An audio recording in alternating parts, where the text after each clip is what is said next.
Барлықтарыңызға сәлем достар, сіздермен бірге мен Франикейт. Және бүгін біз фотошопты қалай және қайдан скачать етуге болатынын үйрететін боламын. Ну шо, кеттік. Фотошопқа сілтемені мен видео астында описаниеге қалдырамын. Ең бірінші, сол видео астында описаниені ашамыз. Одан кейін фотошоптың астында тұрған қысқартылған сілтемені басамыз.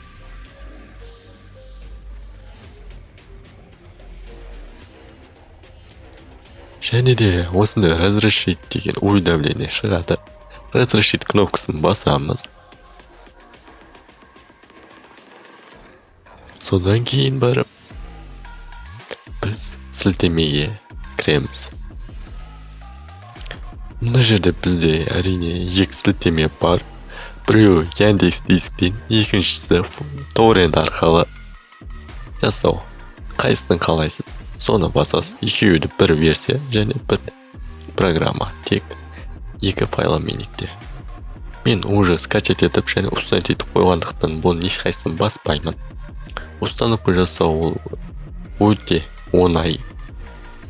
Яғни айтқанда кәдімгідей установочканы ашқаннан кейін шамалы уақыт күтесіз. Загрузка жүре бастайды. Далее кнопкаларын басып. Мындай окошко шыққан кезде мына екі кнопканы алып тастаймыз. Және отключить дегендегі нені тұру керек. Содан кейін установить кнопкасын басасыз. И әрмен қарай Photoshop автоматты түрде скачать. Содан кейін Photoshop автоматты түрде өзі жазылатын болады. Болғаны осы ғана. Барлығы түсінікті деп ойлаймын. Егер видео саған ұнаса немесе өз көмегін көрсетсе, оны кері байланыс арқылы білдіре аласың. Яғни лайк немесе комментарий жазып. Сенімен бірге болған мен Франикейт. Келесі кездескенше сау.